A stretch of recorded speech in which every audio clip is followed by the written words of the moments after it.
Debate da série de assuntos jurídicos envolvendo a perseguição judicial da qual é vítima o nosso presidente Lula. Hoje nós temos a satisfação e a honra de estar nesse debate, contando com a presença do procurador Afrânio Silva Jardim, do embaixador Celso Amorim e com a coordenação da nossa companheira professora de Relações Internacionais, Carol Proner. Essa luta que nós estamos empreendendo, hoje ela já ganha o mundo inteiro. Por isso que o nosso tema de hoje é os erros judiciais do caso Lula e a repercussão internacional. Vamos em frente e boa transmissão. Boa tarde, então, a todos. É uma grande honra para mim estar aqui ao lado de dois expoentes, cada um na sua especialidade. Uma grande honra estar ao lado aqui do embaixador Celso Amorim, uma pessoa que hoje vai falar para nós da repercussão internacional, da conjuntura que vive o Brasil, e também tendo toda uma experiência acumulada, participado, na minha opinião, dos momentos mais soberanos que o Brasil já teve na sua história, né? O embaixador Celso Amorim é uma figura conhecida, dispensaria apresentações, mas vamos mencionar principalmente aquilo que faz dele uma pessoa talvez uma das mais qualificadas para fazer a avaliação internacional do que o Brasil está vivendo e a partir de agora adiante, né? Então, duas vezes o embaixador foi ministro das Relações Exteriores, foi ministro da Defesa e desde a época do governo Fernando Henrique Cardoso vem participando aí durante todo o governo Lula, mesmo durante o governo Dilma, dos grandes momentos soberanistas do Brasil diante do mundo, tanto nas Nações Unidas, com uma série de ações relacionadas digamos, ao tema humanitário, desarmamento, fome, pobreza, multilateralismo, que são os momentos em que o Brasil protagonizou uma agenda internacional fortíssima, como um ator internacional, né, de primeiro nível, mediando conflitos, etc. Então, eu tenho a impressão que foi super oportuna a escolha do embaixador para esse momento, de fazer essa análise internacional que tanto causa curiosidade e ansiedade para todos os brasileiros.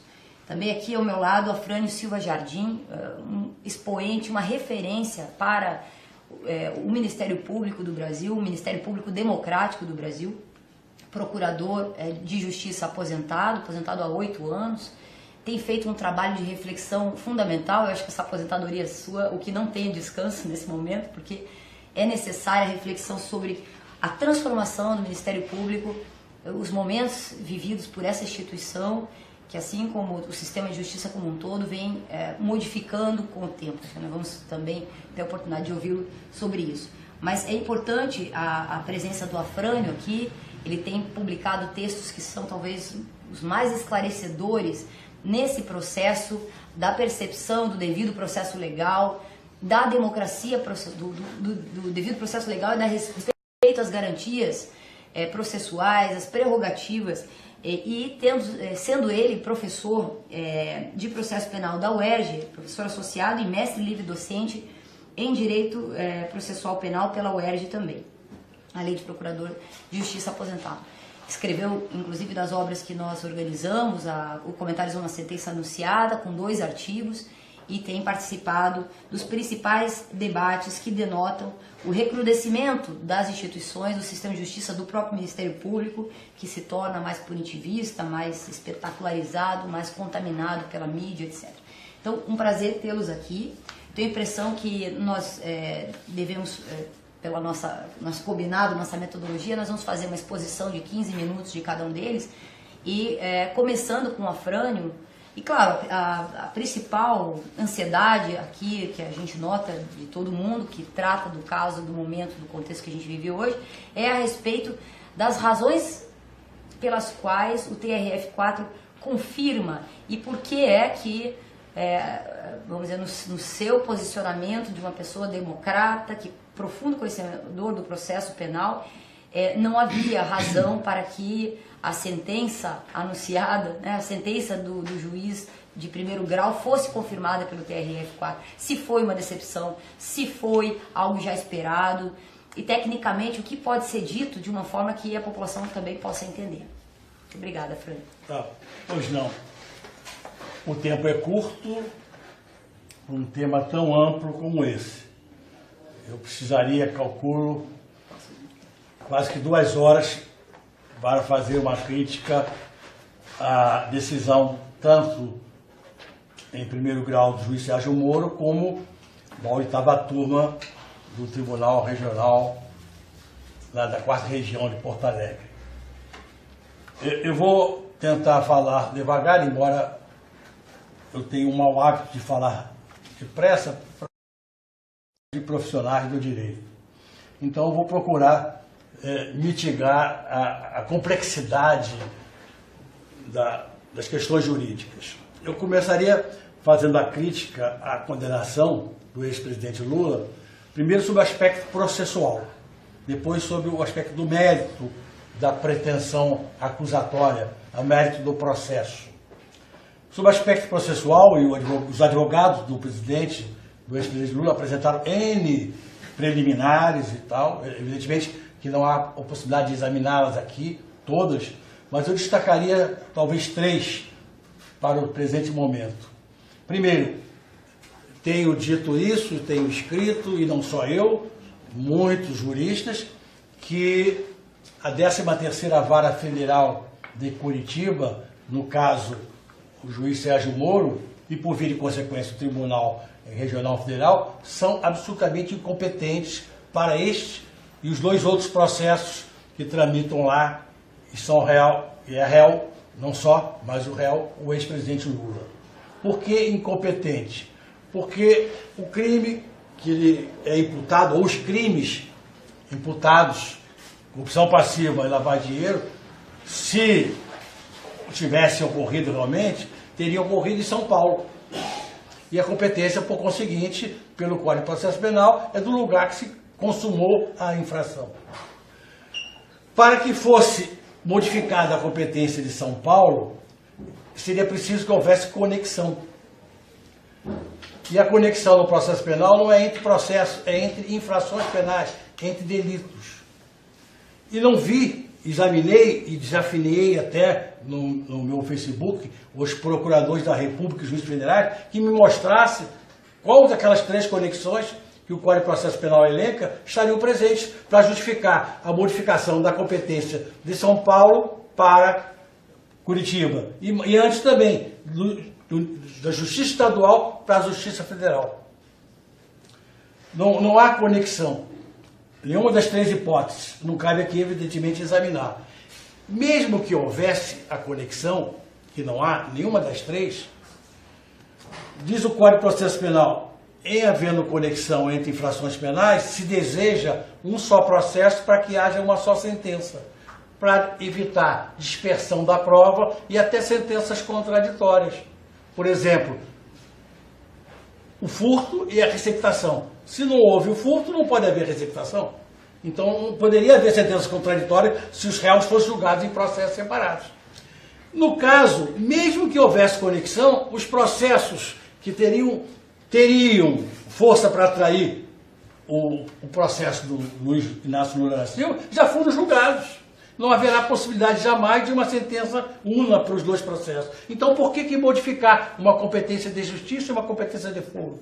Não faz sentido. O Código é expresso nesse sentido. O Código diz, nada obstante a conexão ou continência, se os processos forem julgados em fóruns ou juízos separados, em execução, se for o caso, se fará a unificação de penas, etc.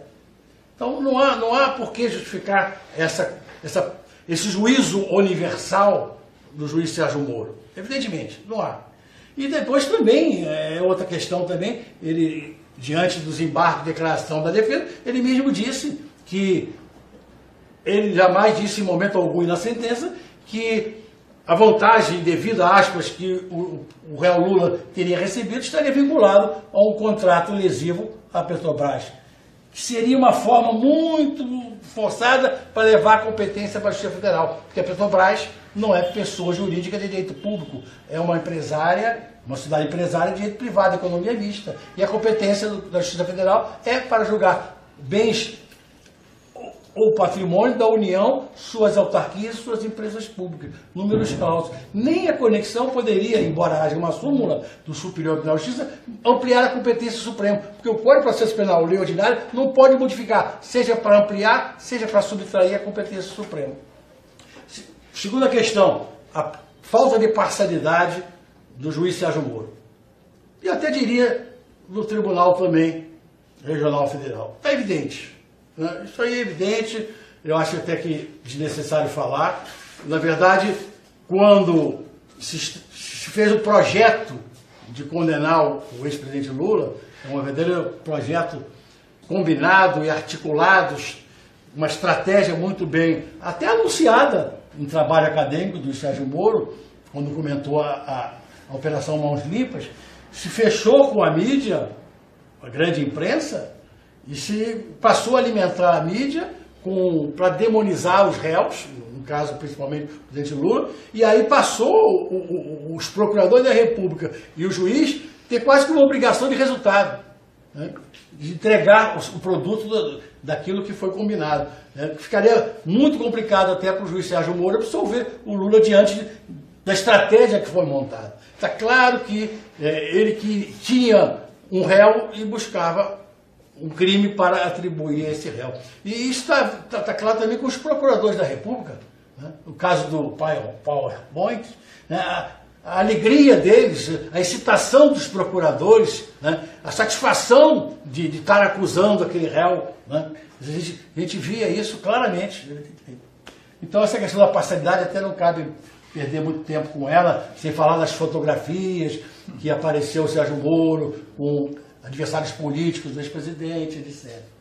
Outra questão também importante, eu tenho que começar a falar mais rápido por causa do tempo, é que, e aí ontem foi publicado o acórdão do Tribunal Regional Federal, da 4ª Região, e logo no início do acórdão se verifica um elogio à denúncia daqueles procuradores da Lava Jato, que me causou espécie, que a denúncia é clara, não sei a expressão exata que o acórdão usou, não tem nenhuma, mas é clara e objetiva, e límpida, uma elogio. E essa denúncia é uma das piores que eu, como promotor, que fui 31 anos, eu já vi.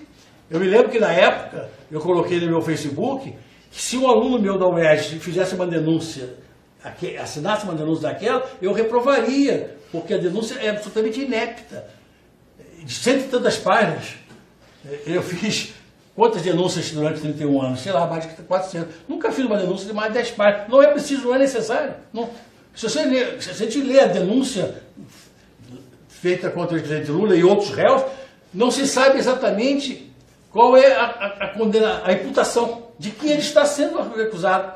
Né? Daí porque o acórdão do Tribunal Regional Federal parece que está condenando o Lula por ter nomeado os que não nomeou, né, assim foi a indicação dos diretores e gerentes da Petrobras.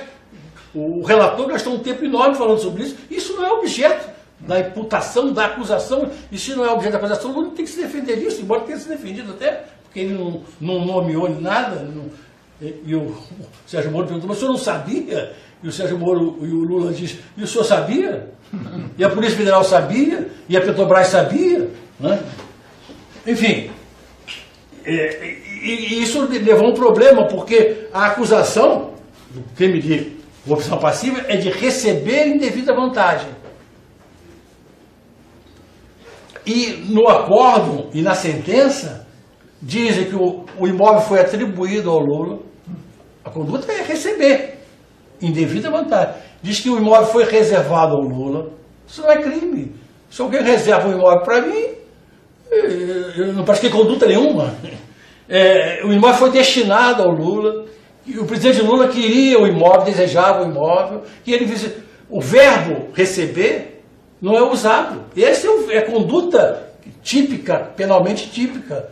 E aí eu coloquei também, já tenho colocado isso, primeiro, o que é receber um imóvel?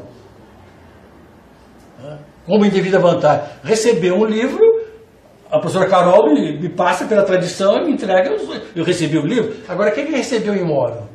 Né? É uma figura jurídica complicada. No mínimo, né, seria ter a posse do imóvel. E o presidente Lula não dormiu no imóvel uma noite, não sentou num sofá para ler o jornal, nesse triplex uma vez, não deu o imóvel. Seria mais fácil para a acusação, talvez, não sei, embora também improcedente, dizer que o Lula solicitou, que é outro verbo, que o Lula aceitou, que é outro verbo, mas aí veio a estratégia da acusação, aí não poderia acusar de lavagem de dinheiro. Se ficasse só em solicitar, consumado crime formal, como é que ele dizia que ia lavar dinheiro se ele só solicitou e não recebeu? Então eles forçaram uma acusação para depois fazer uma imputação absurda da lavagem de alguma coisa que você não recebeu, né? Então, essa questão é muito complicada e tem a ver muito com o princípio da correlação entre acusação e sentença. O réu tem direito de saber exatamente o que está sendo acusado, para poder se defender. Se a acusação é genérica, é imprecisa, fica difícil, fica impossível a defesa eficiente, eficaz.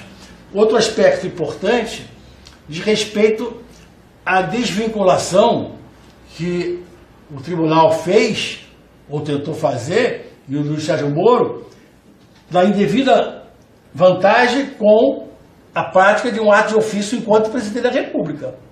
Tem que haver um ato omissivo ou comissivo ilegal do funcionário público e uma conexão com a indevida vantagem. A vantagem é indevida justamente por causa disso. Está lá no verbo, está lá no tipo penal, indevida. Porque o embaixador pode me dar um apartamento e isso não é indevido, a não ser que ele tenha me dado porque na época, quando eu promotor, eu requerei o arquivamento do seu interesse. Então tem que vincular. Porque a OAS pode me dar um apartamento, a Odebrecht pode me dar uma casa. Só será crime se isso for em razão de um ato de ofício, né, uma conduta omissiva ou comissiva que eu tenha praticado enquanto funcionário público. Né? E essa prova não se faz. O próprio Sérgio Moro, depois dos embargos de declaração, ele disse que não, esse juiz não falou em nenhum lugar desse processo, nem a sentença, que o dinheiro, a vantagem devida, ou que o Lula iria receber o apartamento, esteja vinculado a um ato, um contrato ilícito, porque ele não praticou nenhum contrato. O presidente da República não participa dos contratos, imagine, das empresas de economia mista, evidentemente. Ele sabia da indicação, evidentemente, né? como todo mundo sabe, mas isso não... Aliás, mesmo que o Lula soubesse que está havendo uma prática de um crime, isso não é crime. Saber que existe... Se amanhã a Carol me diz que houve um homicídio, eu não sou partícipe desse crime. Se eu não fosse funcionário público, não tenho nenhum dever jurídico de comunicar. É facultativo. Só quando eu sei um crime em razão da minha função pública. É uma contravenção. Nem crime é. Então, saber que existia um crime, o Lula não sabia, não se provou isso, saber que existia a corrupção da Petrobras, não tornaria o Lula partícipe, sob o ponto de vista penal, de maneira alguma desses crimes. Quer dizer, é tão absurda essa acusação que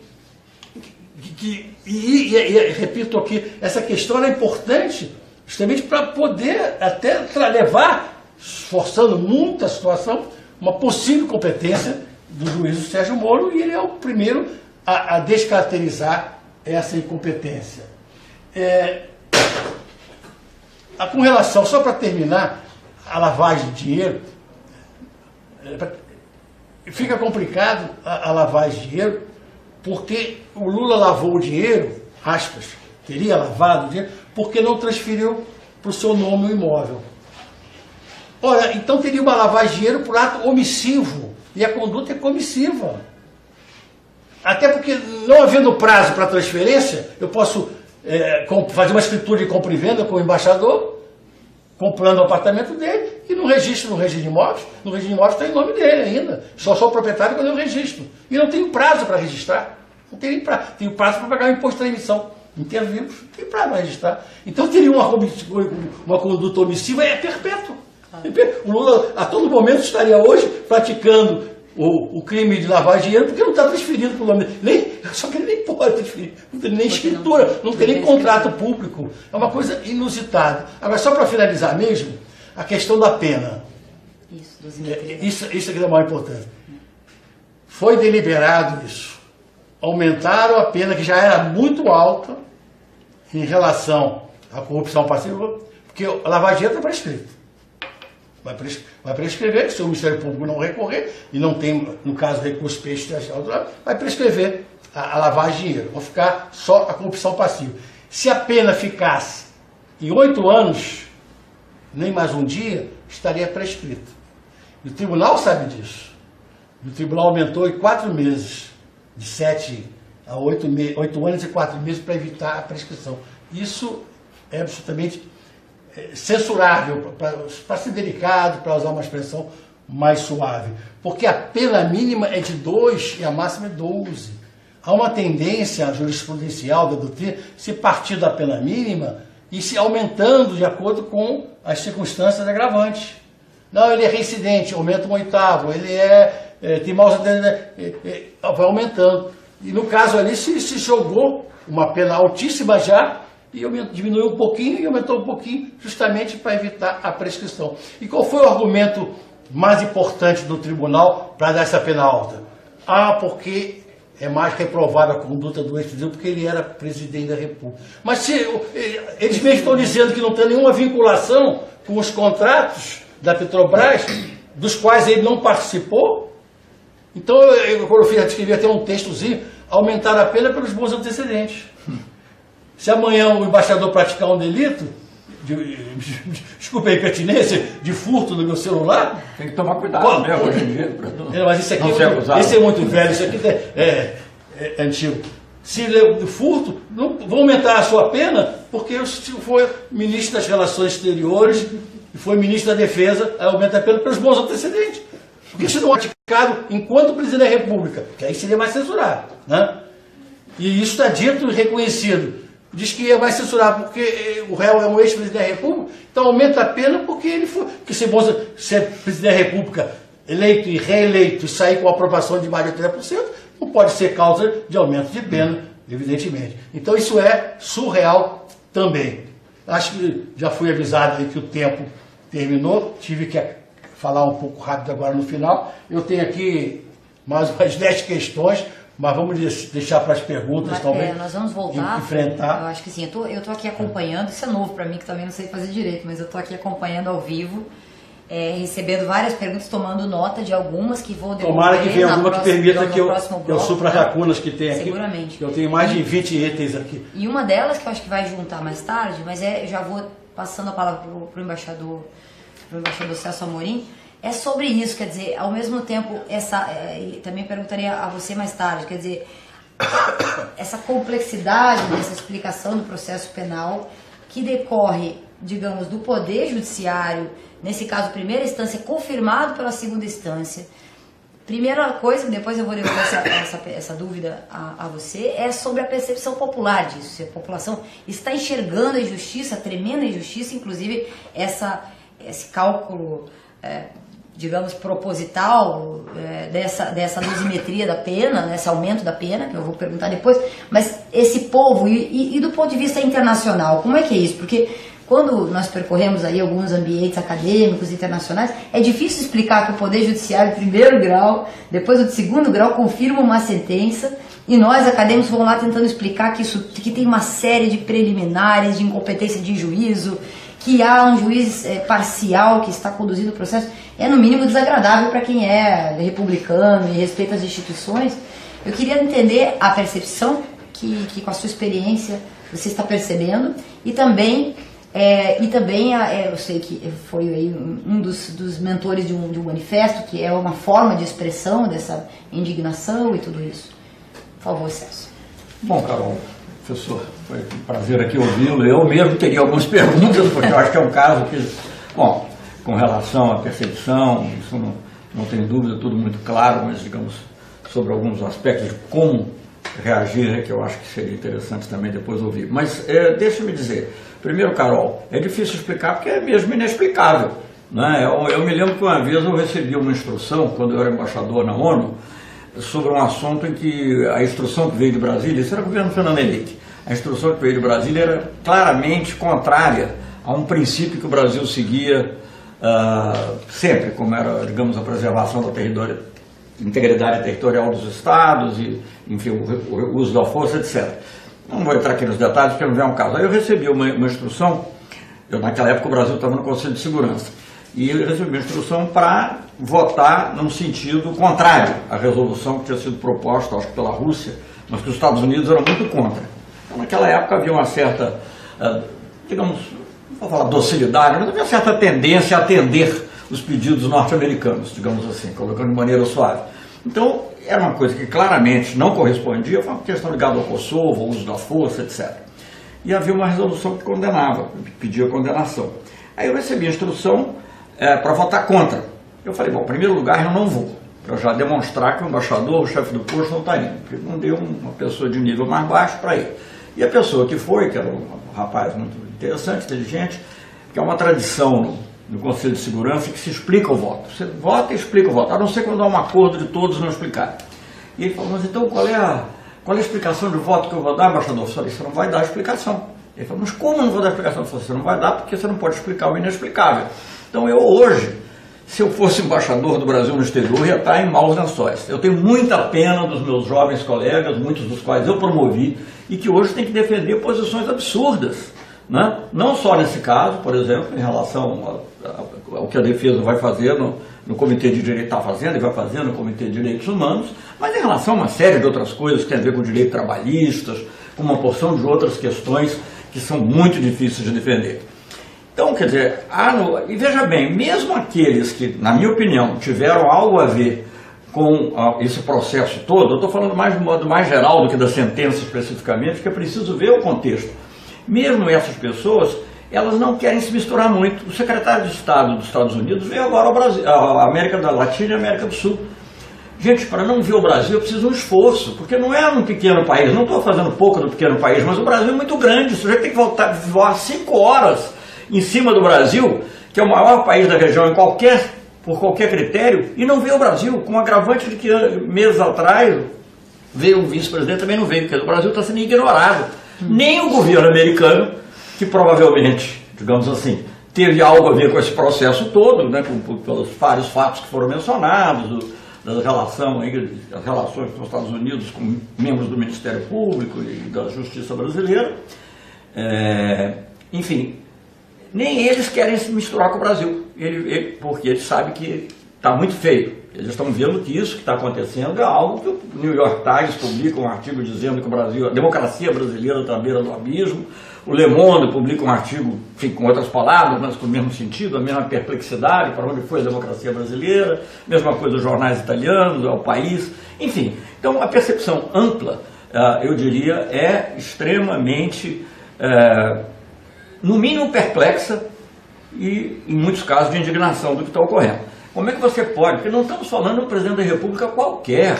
Nós estamos falando de um presidente da República que em 2009 foi apontado pelo presidente norte-americano como o cara. Veja bem, nós não estamos falando... acompanhei o presidente Lula durante os anos todos. Tenho a honra de ter sido, além de 2 pessoas que eram ministro da presidência, ter sido o único ministro que ficou os 8 anos com o presidente Lula. E o presidente Lula era disputado pela esquerda e pela direita, porque todos queriam aparecer ao lado do presidente Lula. Então é uma coisa incompreensível que esse homem que tenha feito tanto para lutar pela justiça social no Brasil, que a maior chaga do Brasil é a desigualdade de classe, de raça, de gênero. Então o homem que fez tremenda injustiça, isso sim, temos que falar de justiça, temos que falar também da injustiça. Um homem que lutou por isso, que lutou para juntar os países sul-americanos, que lutou para ter um contato e melhorar a situação dos países da África, que lutou pela paz no Oriente Médio, e não porque se metesse onde não era chamado, sim, ele era chamado tanto pelo lado e pelos dois lados. Eu, como ministro dele, falava um dia com a Síria, no dia seguinte com Israel, que eles queriam que o Brasil mediasse. Então, um homem que fez o programa da fome, enfim, tantas outras coisas, as ações que tomou no plano do comércio internacional, etc. Então, como é que esse homem que teve essa presença tão forte, de repente acusado, e não há quem entenda. Não? Digamos, a questão de um apartamento que não é dele, né, como disse o professor, a propriedade atribuída, que são figuras jurídicas que não existem, né, não é atribuído por quem? Não existe, né? Eu estudei um pouquinho de direito civil, sei que, lá no Instituto Rio Branco, sei que a prova da propriedade é o registro de imóveis. E como você disse, nem sequer contrato de compra e venda tem, quer dizer, então... Estudou a propriedade de fato, que o Moro disse que existe? Não, propriedade de fato também não... Não, porque se houvesse a posse, você pode dizer, bom, tem lá alguma coisa, mas não teve posse, não dormiu, não teve, não alugou, não fez nada. Bom, e tudo isso as pessoas estão vendo e ficam perplexas. Por que isso está acontecendo? Né? Então, por isso é que nós tivemos a ideia, não estou querendo usar plural majestático, não, porque é um grupo de pessoas que me apoiou, mas na realidade eu fui quem iniciou esse manifesto, até porque eu fazia parte de um grupo que fez o projeto Brasil Nação, com o professor Bresser e com outros, que tinha tido muito boa repercussão, assim, por necessidade de um projeto nacional, e achei que devíamos fazer algo para que o próprio projeto pudesse expressar a respeito. Jamais podia esperar que tivesse a repercussão que teve. Nós fizemos um manifesto, começamos assim com algumas poucas assinaturas e de repente hoje está com 230 mil, acredito, talvez faltando 50 números, talvez essa altura já deve ter os 230 mil. 230 mil assinaturas, não são nomes quaisquer, são nomes que vão do Noam Chomsky, que talvez seja o intelectual, o ativista mais conhecido do mundo hoje em dia, norte-americano, para personalidades como Costa Gabras, que é um cineasta, digamos assim, de muitas pessoas do mundo jurídico também que assinaram, né, além dos juristas que falaram a respeito, de Flávio Joia, não sei se ele assinou o manifesto, não sei, porque eu também nem sei todo mundo, só sei os que avisaram que assinaram. Enfim, por que esse manifesto teve essa repercussão toda? Porque há uma enorme perplexidade e a percepção de que o que aconteceu no Brasil não foi uma coisa assim, é como já foi dito aqui, primeiro se decidiu qual é o réu e depois vamos buscar o crime, né? E por quê? Porque o réu é o homem que simboliza uma visão progressista do Brasil, é uma visão que inclui um combate à desigualdade, que volta a dizer a principal chaga da sociedade brasileira, e ao mesmo tempo trabalhou por uma inserção internacional soberana. Nós lutamos pela soberania brasileira, não só aqui mantendo o petróleo, usando os recursos do petróleo, mas também na geopolítica mundial. Não é à toa que agora o secretário de Estado norte-americano, eu já falei da visita dele, vem dizer que está preocupado com a presença da China e da Rússia aqui. E não tem ninguém, ele não fala nem do Brasil, não é mais um ator, embora o Brasil faça parte do grupo dos BRICS em que esses dois países fazem parte. Então, que nós tivemos assim uma tremenda mudança, isso é perceptível. O Brasil hoje não existe nas relações internacionais, não está presente, ele é ignorado.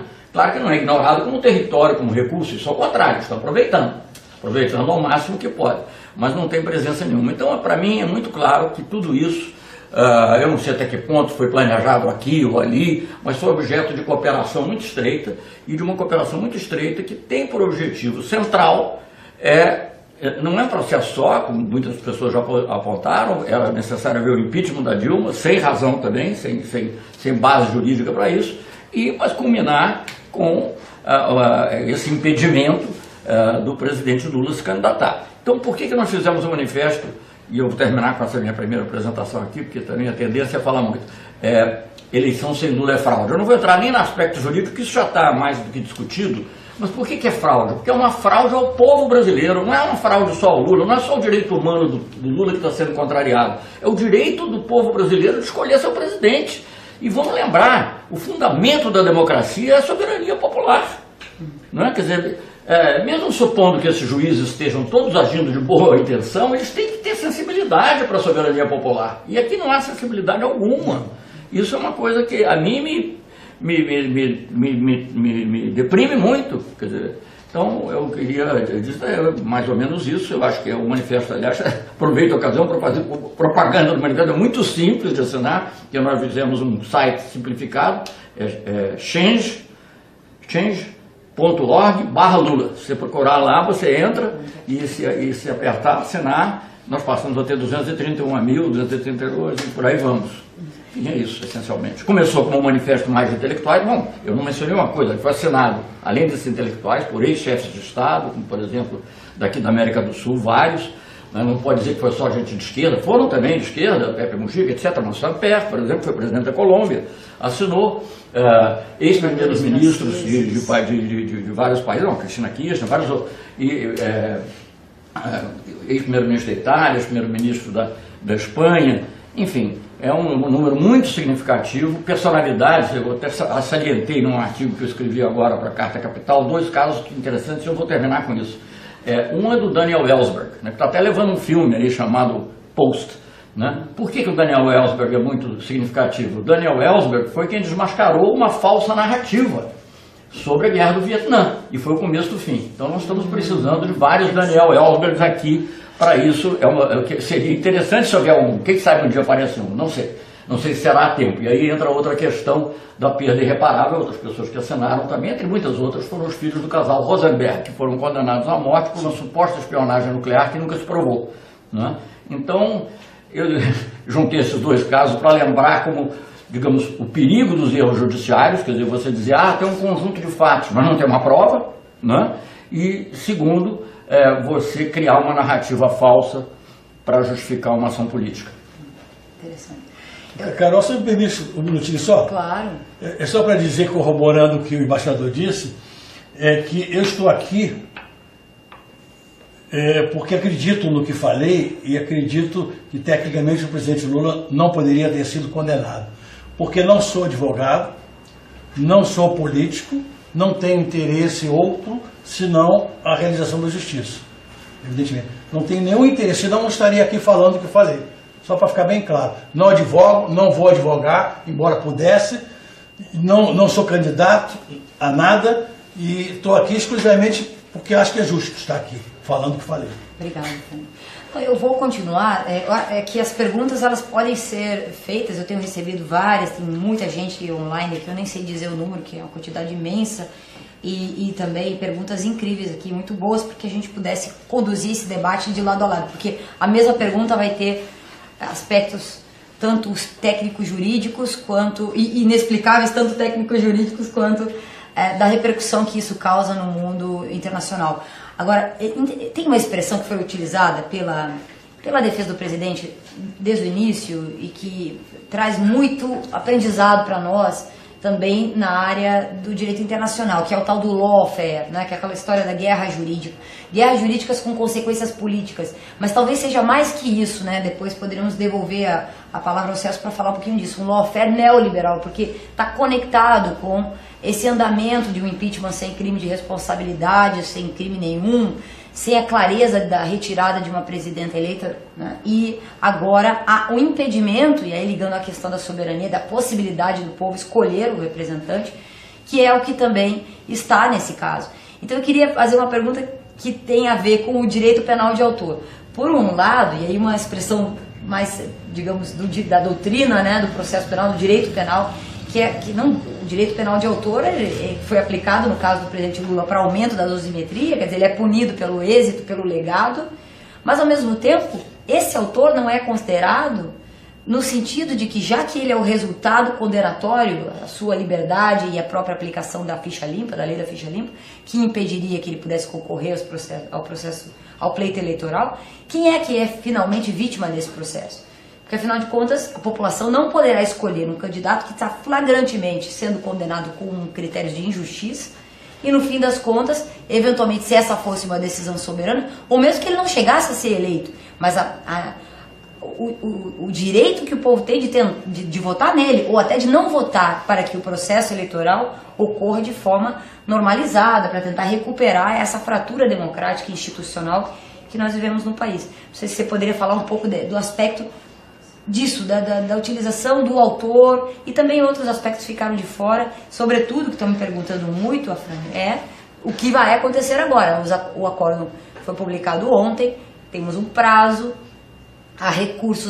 há um recurso perante o próprio TRF4, então pelo menos, sem querer ter uma bola de cristal e sem querer imaginar situações que talvez alguns já tenham até se iludido na decisão do TRF4, né, de que de repente poderiam julgar dentro do direito, e isso não aconteceu.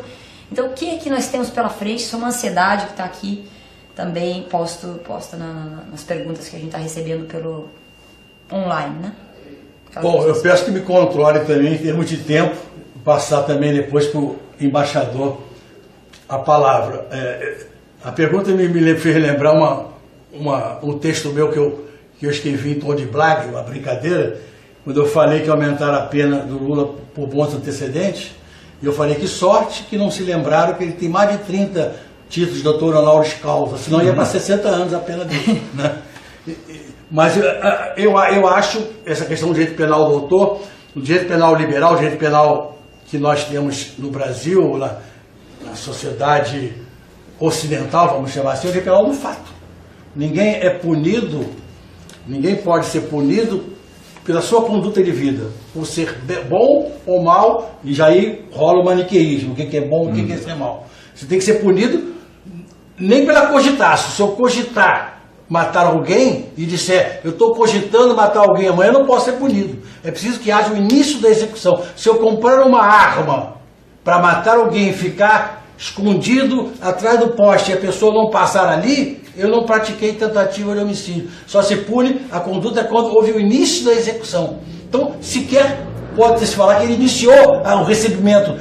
Não se sabe bem quem recebeu o imóvel, mas se forçasse muito o direito penal, poderiam botar a tentativa de receber o imóvel.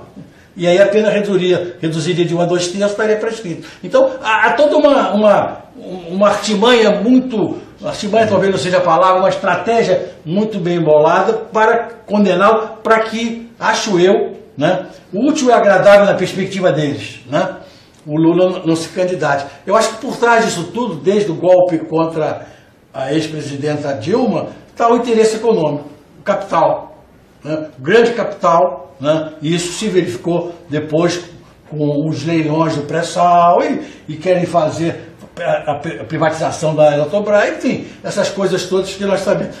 E por isso que a Fiesp se envolveu tanto, né, naquelas passeatas do 2013 e etc. Isso, eu estava lendo outro dia, ontem o livro Fábio Conder Comparato, o recente que saiu agora, né, a aristocracia do Brasil, uma perspectiva histórica, ele mostrou o quanto a Fiesp se envolveu também nos golpes militares no passado, principalmente em 64, né, etc. É o grande capital está por trás disso tudo, né, de forma concreta ou de forma indireta. E acho também que ao interesse originário, como disse o embaixador, grande capital me remete aos Estados Unidos, evidentemente, né? Evidentemente. A minha avaliação, e eu fiz um verbete no livro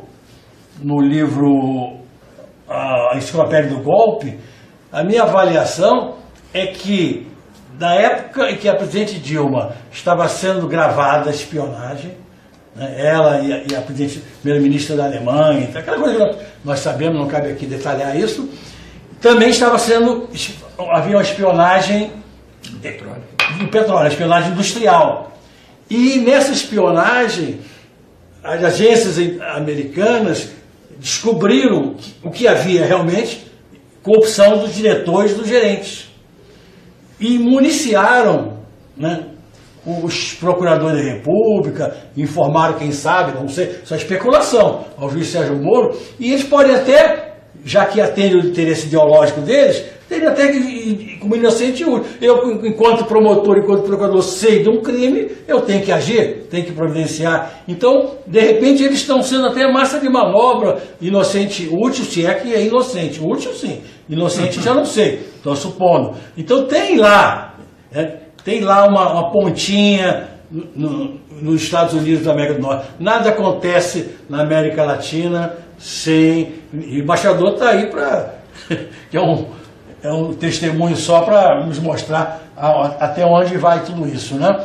Então a gente não é ingênuo, então querem condenar o Lula porque o Lula representa justamente isso que foi dito, representa interesses populares que são antagônicos aos interesses do grande capital. Tá, eu não sei se ainda daria tempo de pelo menos mais um pouquinho sobre o futuro aí, o que nós temos pela frente, que é uma ansiedade aqui do pessoal. A estratégia de defesa é uma questão dos advogados, né? Às vezes os advogados têm várias possibilidades é mais conveniente usar um caminho do que o outro, isso é uma questão, né, muito subjetiva, não me cabe querer atropelar a atuação dos grandes advogados do ex-presidente Lula. Mas, teoricamente, tem os embargos de declaração, que vão ser opostos para os embargos de declaração, tem que finalidade suprir lacuna, se é aquela lacuna, esclarecer obscuridade ou contradições do acordo. Dificilmente isso resulta em modificação, dificilmente. Às vezes se esqueceu de uma pena, então, suprida a lacuna, pelo aumenta ou diminui, esqueceu de uma atenuante, poderia em tese, mas é muito difícil, somente esse tribunal, a gente sabe que não tem nenhuma, vamos falar assim, boa vontade com o ex-presidente Lula. Depois desse embarque de declaração, vem o acordo. Aí que vem o problema da prisão do ex-presidente. Eu acredito que se isso for, e vai, não sei quando, para o plenário do Supremo, com a mudança já anunciada do ministro Gilmar Mendes, vai se impedir a execução provisória da pena de prisão. Isso quer dizer o seguinte, publicado o acordo depois do desembarque de declaração, o Lula não será preso automaticamente com o efeito do acordo. Muita gente disse, mas isso é impunidade, isso é para o Brasil todo. Não, isso não inviabiliza a prisão preventiva, que pode ser desde o inquérito policial, mesmo antes de qualquer condenação. Isso não inviabiliza a prisão preventiva no curso do processo, muito mais depois de uma condenação, mas desde que presente os requisitos da prisão preventiva, do 312, desde que se demonstre cabalmente a necessidade de prender antes do trânsito julgado da condenação. Isso não é impunidade por si só, não. Se couber a prisão do Manuel, do João, do presidente Lula, que decrete fundamente, e que essa fundamentação seja sustentável nos tribunais. Mas prender só como efeito do acordo. Isso que não, que se quebra é capa, porque isso viola o princípio da presunção de inocência. E eu digo mais, porque eu fui favorável e sou favorável, de lege ferenda, mudando-se a lei, à execução provisória. Mas com o que está escrito hoje, não. Essa é uma questão, você não pode julgar, ou como professor, dizer o que você acha que seria correto, se a lei diz o contrário. Isso é uma questão de honestidade, de boa fé. Hoje eu tenho dito, até o princípio da presunção de inocência você pode tentar contornar, não se presume. Agora o 283, que veio depois, não é princípio não. Uma coisa é princípio, outra coisa é regra. O 283 diz expressamente, só se pode prender em flagrante delito ou em razão de sentença condenatória transitada em julgado, ou mediante decretação de prisão cautelar, prisão preventiva ou temporária. Está transitada expresso. E vem o Supremo e diz, não, mas transitou em julgado é matéria de fato. Isso não existe. Transitar em julgado se define a decisão da qual não cabe mais recurso. Né? Então, o 283, eu acho um empecilho, eu acho que o Supremo vai manter o ex-presidente Lula em liberdade. E ele vai recorrer em recurso especial, matéria de direito, N questões, e matéria constitucional para o Supremo, recurso extraordinário. Só recurso demorado, quanto isso ele vai ficar em liberdade. Né? Acho que o povo não permitiria sequer a prisão do ex-presidente. Agora, a questão da inelegibilidade é uma questão que vai ser colocada no Tribunal Eleitoral, vai se discutir isso, e de acordo com a votação que ele conseguir nas urnas, isso vai ser influenciar, acredito, as possíveis interpretações a serem dadas. É o que eu espero. Obrigada. Você acha, Celso, que nós estamos vivendo um caso, digamos, exemplar para esses novos modelos, né, digamos, de desrespeito institucional e democrático, considerando nossos vizinhos da América Latina, outros países que também têm situações parecidas? Tem se falado muito, a gente tem recebido pedidos de análise nesse sentido, sobre quando é que começa isso. Vamos dizer, temos o caso de Honduras, temos o caso do Paraguai, em que de alguma forma foi fundamental a participação do sistema de justiça para a manutenção ou a retirada de presidentes, quer dizer, um papel ativo, ativista, de ativismo político do sistema de justiça. Esse lawfare, essa guerra jurídica também se repete em outros lugares, na Europa está acontecendo algo parecido ou não, mas nesse conceito aí de um neoliberalismo simbrindas, né, aquela coisa do neoliberalismo ofensivo que não respeita mais critérios de democracia, e eventualmente o poder judiciário como também um poder a ser, de certa forma, ou conduzido de forma ingênua ou de forma instrumental ou não por sistemas econômicos mais amplos, né, macroeconômicos, e que aí de alguma forma socavam processos democráticos e soberanos de um país, né? Até que ponto você enxerga, tem visto comentários sobre esse tema? Olha, eu não saberia dizer com relação à Europa, não vejo nada parecido, para falar a verdade. Eu acho que o que há é o seguinte, já há estudos de algum tempo, inclusive do próprio Noam Chomsky, que eu mencionei aqui, com relação ao fato que nessa fase do desenvolvimento do capital financeiro, digamos, a democracia, sobretudo em países até nos próprios países centrais, mas em países periféricos, como ainda é o caso do Brasil, de qualquer maneira, países que não são centrais na economia, ela é algo dispensável. Quer dizer, você tem que preservar Bom, acabou de dizer, volta a visita do secretário, essa visita do secretário de Estado foi muito interessante, porque ele falou 2 ou 3 coisas muito interessantes, eu não vou entrar nas outras, Chile e Rússia, mas, por exemplo, uma das coisas que ele disse com relação à Venezuela é que que de vez em quando as coisas não estão bem, os militares da América Latina intervêm para corrigir. Gente, isso é um incentivo ao golpe militar. Então não há nenhum pudor de fazer a coisa sempre aparentemente com a lei. Então, na realidade, Só que os militares da Venezuela agem diferente, né? Pois é, o problema dele é que na Venezuela os militares estão numa outra nacionalistas. Pois é. Mas enfim. Mas o que é impressionante é o seguinte, o que eu quero sublinhar aí, digamos, é o desprezo pela forma da democracia, inclusive na política externa norte-americana, e o que aconteceu no Brasil. Eu não sei, é muito difícil você querer fazer, digamos assim, uma acusação específica a esse ou aquele juiz, mas a maneira como as coisas foram conduzidas, porque além de todas as coisas que o professor falou, mas, por exemplo, as escutas ilegais também, de conversa da presidenta, do presidente Lula, então você aceita a prova ilegal, obtida de maneira ilegal, isso normalmente já elimina a prova, pelo que eu entendo, né? Enfim, e assim há muitos outros aspectos. Eu acho também que é uma coisa muito impressionante, aí eu falo como leigo, né? Assim como um cidadão que está olhando, um jornal que está longe de poder ser visto como um jornal de esquerda ou ligado, ele numa estatística que fez, ele disse que apenas em 8%, 8,5% dos casos, menos de 9% com certeza, é que houve essa unanimidade, inclusive na dosimetria da pena. Então a impressão que você tem, né, é de que foi tudo muito planejado não só para impedir, como já se disse, a prescrição, mas dificultar também os recursos, né? Então eu acho que tudo, eu acho que nós estamos num momento muito complexo e temos que pensar muito, porque é preciso muita mobilização popular e não pode subestimar a determinação desse sistema. Vamos falar assim, um sistema, porque eu não estou acusando ninguém especificamente, mas a determinação desse sistema de eliminar o maior líder progressista do mundo em desenvolvimento, dos últimos, desde que talvez o Mandela, você pode dizer, mas foi uma fase diferente da história, com motivações diferentes. Não há nenhum outro, eu vi isso, não tinha ninguém que pudesse se comparar ao presidente Lula, inclusive trabalhando sob forma democrática. Muito do que aconteceu se deve, aliás, às reformas que o próprio presidente Lula fez em relação ao Ministério Público, à Polícia Federal, à liberdade de ação, só que nós estávamos fazendo isso, mas tinha outras pessoas olhando e dizendo, talvez vamos aproveitar isso, que é por aí que a gente vai.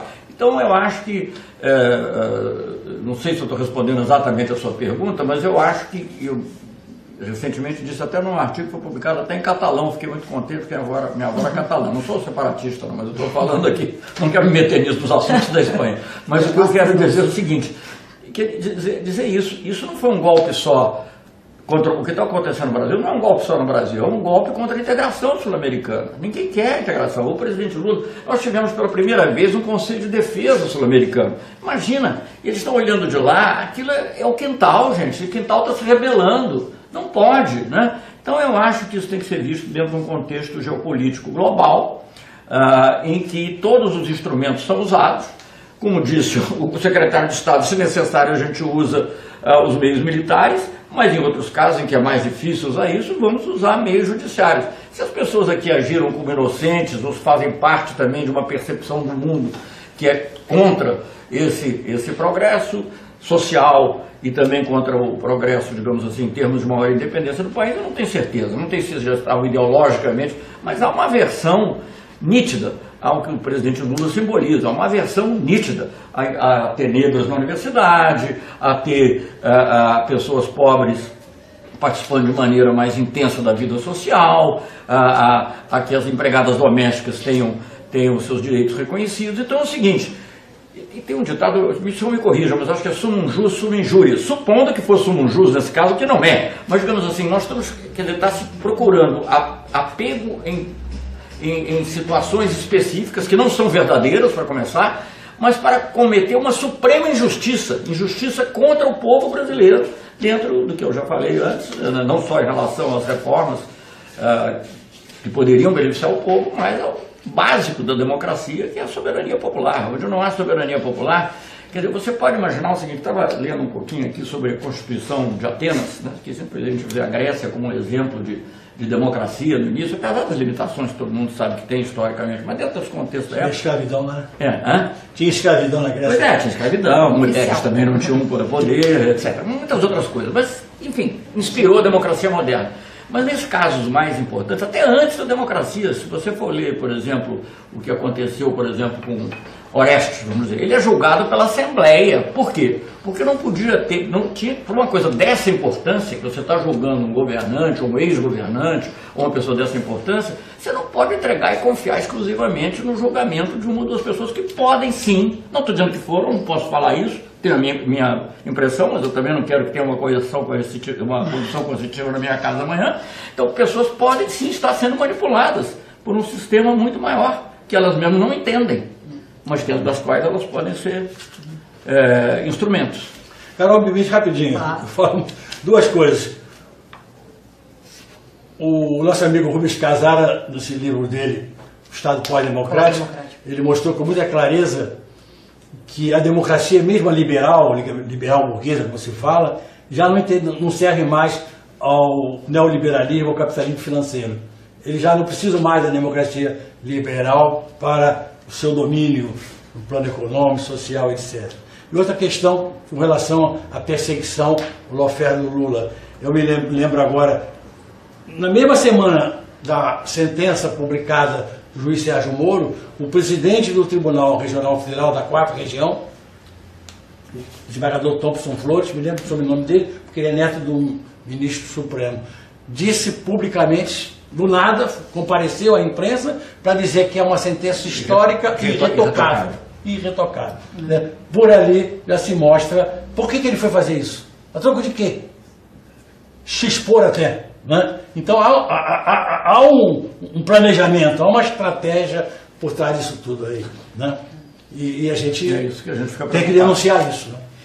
Eu diria o seguinte, que pelo nosso controle de tempo aqui, teríamos mais um bloco, e nesse já faço como sugestão apenas, podem respeitar ou não, mas provocada pelo aquilo que já foi falado por vocês. Me lembrei não só do Rubens Casara, excelente livro do Rubens, que saiu recentemente, mas também daqueles pensadores franceses, o Laval e o Dardot, que também falam do Estado pós-democrático e da racionalidade neoliberal. Eles dizem o seguinte, que não se trata do neoliberalismo, não é um método a ser imposto a um Estado, a uma economia internacional.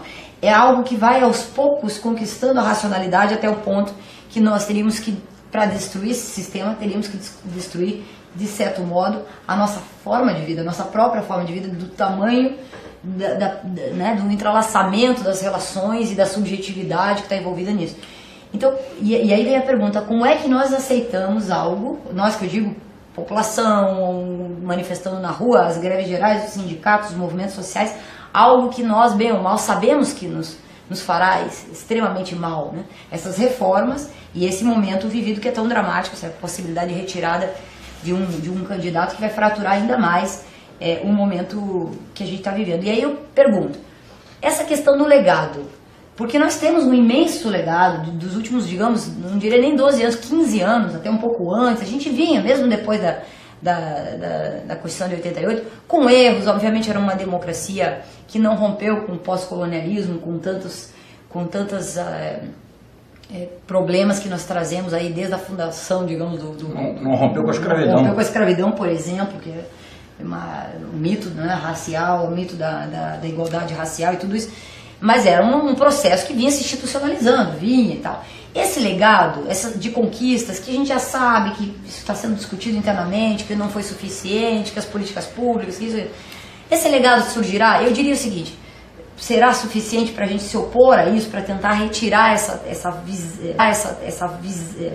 viseira de não conseguir enxergar direito? No caso do legado jurídico, nós tínhamos uma conquista imensa, nós acreditávamos numa série, desde a questão hermenêutica, constitucional, influenciando o direito civil, né, todas as áreas do direito infraconstitucional permeados por uma interpretação conforme a Constituição. Quantas conquistas que nós vinhamos, ou pelo menos era uma sensação de conquista, ou bem isso tudo era uma ilusão e nós queríamos, né, viver na abstração confortável daquele mundo formalista e que não chegava à realidade, ou isso tudo existe ainda, está, digamos ali, né, meio hibernando e poderá voltar no momento X, né? Qual é esse momento que fará acordar essa democracia toda que nós vínhamos acumulando? Ou será que de repente agora todo mundo vai se transformar em punitivista e vai querer fazer, né, um processo de combate à corrupção pelas próprias mãos, né? Eu acho que no aspecto de mazelas que esse sistema punitivista, muito ligado à chamada Operação Lava Jato, as mazelas são, não digo irreparáveis, mas para o processo penal, que é o tema que leciono, são mazelas indeléveis e acho com consequências muito ruins para a população. Me refiro à atuação do Ministério Público, do meu Ministério Público, que me considero ainda, embora aposentado, através da tentativa que cada vez mais ele está fazendo para ampliar seus poderes discricionários no processo penal. A interpretação que se deu ao Instituto da Colaboração Premiada, vulgarmente chamada de delação premiada, é absolutamente absurdo. O Ministério Público Federal trouxe para o processo penal o que a gente reprova na Justiça do Trabalho, que é o negociado sobre o legislado. A lei que regula a delação premiada não permite que se coloque no acordo, no contrato, no negócio jurídico pessoal, dispositivos que contrariam a lei penal e a lei de execução penal. Então colocaram lá penas de 20 anos e regime domiciliar diferenciado. E o Código Penal diz que regime aberto domiciliar até 4 anos. Como é que coloca pena de 20 anos de regime domiciliar? Quer dizer, como é que se prevê suspensão de processo, limites de condenação? Isso já está sendo denunciado e o Supremo conestou de alguma maneira, o Supremo não interveio de forma efetiva sobre isso. E agora nós temos uma resolução do Superior Tribunal, do Conselho Nacional do Ministério Público, é o 181 do ano passado e agora 183, legislando esse órgão no Poder Judiciário, órgão administrativo, disciplinar, Conselho Nacional do Ministério Público, regulando toda a investigação direta do Ministério Público e prevendo a possibilidade, não é delação premiada, de o réu confessar, não precisa denunciar ninguém, ele confessa o crime e o Ministério Público já aplica uma sanção e ele começa a cumprir, aspas, pena, independentemente da condenação. Uma execução provisória, ou melhor, uma execução penal por título extrajudicial, né? Parece um processo civil, né? É um poder discricionário absurdo que o Ministério Público Federal está tentando ter. E isso a população não sabe. Quem é que sabe da resolução 83 do Conselho Nacional do Ministério Público? Querendo a plea bargain, querendo trazer institutos, aplicando institutos norte-americanos no direito brasileiro, sem que essa legislação estivesse positivada no direito brasileiro. Isso é perigoso demais, isso. Né? E o Poder Judiciário conectando isso. É como já foi dito, polícia, MP e Poder Judiciário do mesmo lado, acabou o Estado de Direito Democrático. Porque quem é que vai coibir eventual abuso? Então hoje eu sou contra o Ministério Público investigar. Não era, mas eu sou contra, porque verifiquei como é que o Ministério Público vai exercer o controle externo da atividade policial se ele está desempenhando a atividade policial. Não há como controlar o que você está fazendo. Né? Como é que o juiz vai cercear eventuais abusos do Ministério Público se juiz e Ministério Público estão ali juntos, emanados, combatendo a corrupção? O juiz não combate nada, o Poder Judiciário não combate nada, o Supremo não combate nada, deve julgar equidistante dos interesses, de forma imparcial, e a única preocupação do Poder Judiciário é a legislação, é a Constituição e os direitos humanos. O resto disso é quebra de imparcialidade, é acabar com o Estado de Direito Democrático. Bom, Celso, falando ainda do legado, eu lembro muito bem quando a gente trabalhava na Comissão de Anistia, que olhando para trás, né, olhando a história a contrapelo, mirando para trás e olhando o que cada instituição, a OAB, o próprio Judiciário da ditadura, as instituições todas, o que faziam naquele momento. Será que as instituições do nosso país não estão se dando conta, do ponto de vista assim mesmo corporativo? Não digo para entrarmos em cada um dos casos, mas será que esse legado que está sendo aí desconsiderado, essa interferência de um ativismo judicial que pode chegar a interferir completamente na possibilidade de uma única pessoa que poderia se opor a esse processo soberanista, né, de violação da soberania brasileira, grandes proporções. Será que ninguém está se dando conta nisso? Quando cada um olha para si e pensa, o que eu estou fazendo? Olha, eu estou denunciando isso, eu não estou? As instituições, enfim, os próprios militares, o que está acontecendo? Deixa eu só fazer alguma reflexão, não sei se responde exatamente a sua pergunta, mas eu acho que, digamos, como já foi dito aqui pelo professor, traduzindo as minhas palavras de leigo, mas, digamos, esse ativismo judiciário é algo muito perigoso. Eu me lembro de estudos, acesso a Montesquieu, a separação dos poderes, em que é dito que a função do judiciário, até o judiciário é apresentado como, digamos, um não poder, no sentido de que o poder dele é dizer a lei, e não ficar perseguindo causas, ainda que sejam boas causas. Porque se o judiciário começa a perseguir causas, ele começa a ser um ator da política. A moral acima do direito. Né? Ele passa a ser um ator da política. Eu não sei, e correndo o risco de todo aquele que persegue uma causa de perder a credibilidade com o público, porque haverá os que gostarão e os que não gostarão. Nesse caso específico, eu acho o seguinte, eu também para não prolongar uma coisa assim muito abstrata, o que está acontecendo é que o judiciário foi o instrumento de algo que sempre foi usado para derrubar governos progressistas, que são acusações de corrupção. Porque, digamos assim, se você for pegar do ponto de vista legal, você precisa ter uma porção de coisa. Mas para você colocar de um modo geral na opinião pública, é muito fácil a ideia de, não, porque todas as pessoas se sentem, ganham um pouco, ganham mal, não sei o quê, aí vê outro. Então qualquer acusação que haja, né, ela cala fundo na população. Eu acho que isso é feito propositadamente, mas o que nós corremos o risco de fazer, e obviamente foi feito contra o Getúlio, obviamente foi feito... Agora, o Poder Judiciário não participou da forma como está participando agora. Essa é a novidade. Houve outros, a mídia participou, a mídia sempre teve, né, contra o Getúlio, contra o Jango, contra o Juscelino, mas o Poder Judiciário, que eu me lembro, que eu me recorde, não. O Poder Judiciário era aquele que se pronunciaria no final. E agora não, o próprio Poder Judiciário já se envolveu, digamos, nesse processo, incluindo no Poder Judiciário e no Ministério Público, que eu sei que tecnicamente não é exatamente a mesma coisa. Mas enfim, então o que eu acho que com isso pode afetar muito a credibilidade do Poder Judiciário para o futuro. Não é a questão da pessoa atacar a justiça ou não atacar a justiça, se ela ser inatacável ou não ser inatacável, porque a justiça também não é uma coisa abstrata, a justiça está ocorrendo todo dia. Ninguém quer desacatar a justiça, mas ninguém quer também que se cometam erros judiciários graves, sobretudo aqueles que são irreparáveis. Porque se você... Vem cá, só dar um exemplo.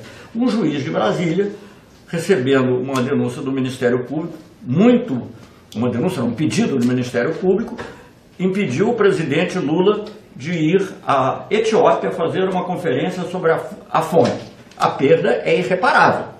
Quem vai cometer? Obviamente, isso não é um erro judiciário no sentido de ter sido um julgamento, mas foi uma decisão, no mínimo, precipitada, né? sem analisar a situação, porque o Lula disse que ia viajar, gente. Quem vai fugir do país e avisa antes que vai fugir? Ninguém. Então, quer dizer, não houve uma análise adequada, né? Para a pessoa leiga, obviamente não houve. Então isso começa a colocar em dúvida. Se o presidente Lula for privado de poder ser candidato, e se o povo brasileiro for privado do direito de votar, pode escolher ou não, pode votar no outro, mas de poder também votar no presidente Lula, que é hoje, de longe, não só o primeiro nas pesquisas de opinião pública, mas também aquele que é tido como o melhor presidente que o Brasil já teve. Se você está impedindo o povo disso ocorrer, Depois, se daqui a 5, 10 anos chegarem à conclusão de que erraram, a perda é irreparável. Então é preciso muito cuidado, que eu acho que é o que está faltando, né, nesse julgamento. É tudo muito correndo muito fácil, né, muito planejado ou não planejado. Eu suponho que sim, mas vamos dizer, eu estou supondo, não vou fazer que nem o outro, não tenho provas, mas eu tenho convicção, mas não tenho provas, não vou falar que nem ele. Mas enfim, é algo que realmente preocupa muitíssimo. Então eu vejo, digamos, esse risco, eu nunca vi.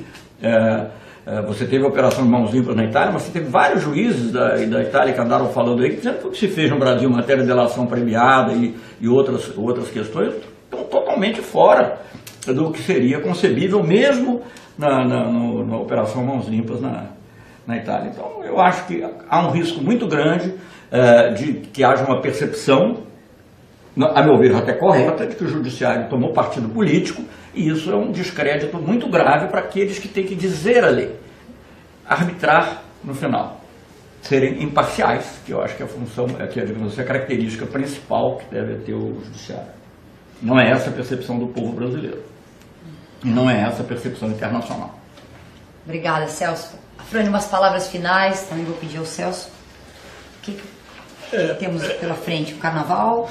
Terminaria controlando um pouco até o lado emocional que estava pensando, o que falaria aqui no final, já que você me exortou as palavras finais, e eu me emociono um pouco com a perspectiva de ver, acho que não vou ver, o presidente Lula preso. Isso, eu não tenho nenhum culto à personalidade, eu tenho admiração por várias pessoas vivas e mortas, nacionais e internacionais. Não tenho nenhum compromisso com o ex-presidente Lula, mal o conheço, mas diante de tudo que ele fez, diante de tudo que ele já realizou, diante de ser o brasileiro talvez mais importante de toda a história do Brasil, né? E como eu coloquei no outro dia no Facebook, vê-lo preso e pobre, porque o Sérgio Moro sequestrou o patrimônio todo dele. Então, eu não sei se eu conseguiria ver isso não. Sinceramente, não estou querendo exortar a população a atividades virulentas, a rebeliões e tal, mas eu pessoalmente, de alguma maneira, vou me rebelar. Eu não quero, eu estou com 68 anos, não sei quanto tempo ainda tenho pela frente, tenho aí minha filha, meus netos, mas eu não aceitaria, não conseguiria aceitar ver o presidente Lula algemado e até brutalmente acorrentado, como fizeram com o ex-governador. Não sei, não respondo por mim, não. Não estou exortando ninguém à prática da violência. A violência, mas é inconcebível para mim isso. É inconcebível, eu acho que seria uma coisa, sabe, que difícil de suportar. Então, eu rogo até que as pessoas que podem decidir sobre isso, que tenham um pouco de sensibilidade, como disse o embaixador, para não causar essa injustiça, que seria realmente fazer o Brasil, não todo, quase todo, chorar. E eu já chorei por causa disso, né? É só isso. Celso. Bom, acho que tomando aqui as palavras do professor, quer dizer, eu acho que prender o Lula, a sensação é prender o povo brasileiro. Uma das coisas que eu percebi acompanhando o presidente Lula em algumas das suas atividades políticas, não são comícios, mas atividades políticas com o povo, é a identificação que existe do povo com o presidente Lula. Identificação e reconhecimento, saber que a vida deles melhorou com o presidente Lula. E essa pessoa que fez todo esse bem ser presa. Então é o povo brasileiro que está sendo preso, em última análise, né? E por quê? Então, quer dizer, quem deu a essas pessoas esse poder divino de fazer isso, divino ou diabólico, não sei, mas de qualquer maneira um poder sobrenatural de prender aquele que em quem o povo brasileiro vê o seu maior representante, dito e de maneira explícita, não só, como eu disse, não só nas pesquisas sobre a eleição, mas também nas perguntas sobre quem foi o melhor presidente do Brasil. Então eu acho que isso é uma coisa que vai ter um resultado. O Salvador é o único país de menor desenvolvimento relativo nas Américas, e é um país em que... Qual era a característica da votação no Haiti? Eu fui chefe das observações eleitorais durante um tempo, além de ter sido ministro, ter ido lá mais de 12 vezes. Qual era a característica? É que os votos brancos e nulos e as abstenções superavam em muito a votação dos candidatos, o que já começava tirando a legitimidade. Será que nós queremos um Brasil assim? Será que nós queremos fazer tal regressão do Brasil em que o presidente da República que venha a ser eleito, qualquer um que seja, né, já entre sem a credibilidade, sem a legitimidade do apoio popular? Eu acho que é isso que essas pessoas têm que pensar. Quer dizer, a prisão seria, digamos, o absurdo, seria, digamos assim, o ápice do sadismo quase com relação ao povo brasileiro, não só com o Lula, mas com o povo brasileiro. Mas a prisão, junto também com a inelegibilidade, corre o risco de fazer com que a democracia brasileira, que já foi muito abalada, indiscutivelmente, mas que ela perca até o lado formal que ela ainda está tendo, porque a legitimidade de um poder escolhido aí por menos votos do que o número de votos nulos, brancos e abstenções é algo muito grave para o futuro do Brasil. Era muito importante que os nossos juízes superiores, né, ministros, que ainda vão examinar esse caso, possam olhar isso com os olhos postos nessas questões, na soberania popular, na credibilidade da democracia para o longo prazo. Obrigada, Celso. Olha, quero agradecer aqui o convite do PT Nacional por fazer esse excelente debate, reger esse debate aqui, excelente, entre duas pessoas dessa qualidade, um debate excelente mesmo, muito importante. A gente tem aí eu estava brincando, temos um carnaval pela frente, mas há 2 anos que nós não conseguimos viver dias normais, estamos sempre tensos. Esse será mais um carnaval no qual decorre aí os 10 dias de prazo, etc. E cálculos que todos os que estão preocupados com esse processo são obrigados a tentar entender um pouquinho, justamente por conta dessa... Vou falar uma coisinha do lado emocional. Depois do dia 24, no começo a gente ainda estava ali movido pelaquela emoção, comício na Praça da República e tal, que ainda estava assim mesmo no dia seguinte. Mas quando eu peguei o avião e vim para o Rio, a minha sensação foi muito parecida com a situação depois do golpe de 64. Eu espero que não seja o caso. Não, a gente ainda está, como bem dito por ti, dentro de uma democracia, ainda que formal, e temos tribunais superiores, né, que eu tenho a impressão que tomarão as medidas para evitar essa ruptura final da nossa democracia brasileira. Muito obrigada e boa noite aí a todos.